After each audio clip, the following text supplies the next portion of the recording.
సేవకు వచ్చిన తర్వాత ఈ ఆదివారం రోజు ఒక విశ్వాసి రాకపోతే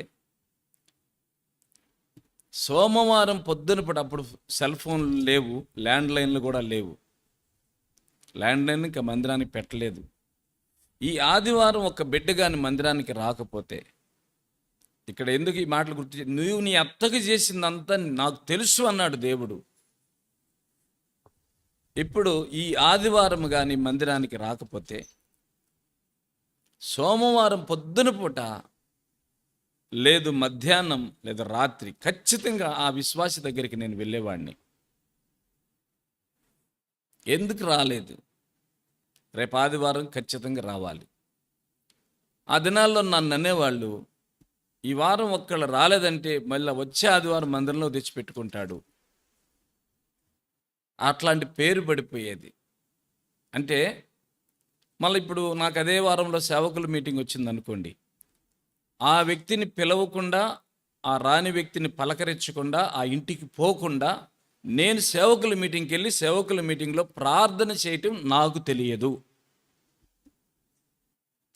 ఆ వ్యక్తితో సమాధానపడి లేకపోతే పలకరించి, నువ్వెందుకు రాలేదు నిన్న వారం, ఆరోగ్యం బాగాలేదన్నా, లేదు సిస్టర్కి బాగాలేదు, లేదు మా అమ్మకి బాగాలేదు, మా నాన్నకి బాగాలేదు, ఆ రీజన్స్ అన్నీ తెలుసుకుని ప్రార్థన చేసి నెక్స్ట్ వీక్ తప్పక వచ్చేసేయమని చెప్పి, లేదు ఇంకేదైనా సమస్యతో ఉంటే ఆ సమస్య విషయంలో మాట్లాడి, ఆ దినాల్లో ఇద్దరిని తీసుకుపోవటానికి కూడా నాకు అవకాశం ఉండేది కాదు. అందరూ ఎవరికి వాళ్ళు పొలాలు వెళ్ళిపోతారు, పనులకు వెళ్ళిపోతారు.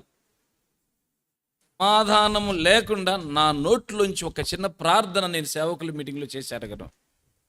అట్లా నేను ఆదివారం రోజు ప్రభు యొక్క బల్ల విరవాలన్నా, ఆ రాని ఒక వ్యక్తులు ఒకళ్ళో ఇద్దరో ముగ్గురో ఉంటే ఆ అందరిని దర్శించి మళ్ళీ వచ్చి నేను ఆ ఆదివారం రోజు సంతోషంగా వాళ్ళ ముఖాలు చూసేవాడిని.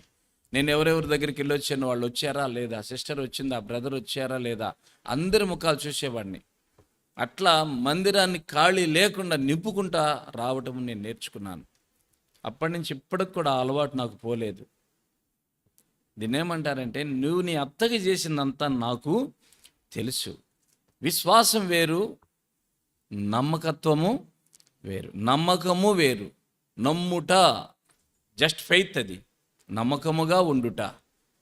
ఈమె ఎంత నమ్మకం అంటే, నయోమి సంఘముతో పోల్చబడితే నయోమి దగ్గర ఉన్న కోడలు ఆమె ఎడల ఎంత నమ్మకం ఉందో ఈమె విశ్వాసితో పోల్చబడింది. ఈ విశ్వాసి నమ్మకముగా ఉన్నది కనుక ఎంతకాలం సంఘములో ఉన్నాం అది గొప్పది కాదు, ఏం చేసినా మనం సంఘానికి అది గొప్పది కాదు, ఎంత నమ్మకముగా ఉన్నాము.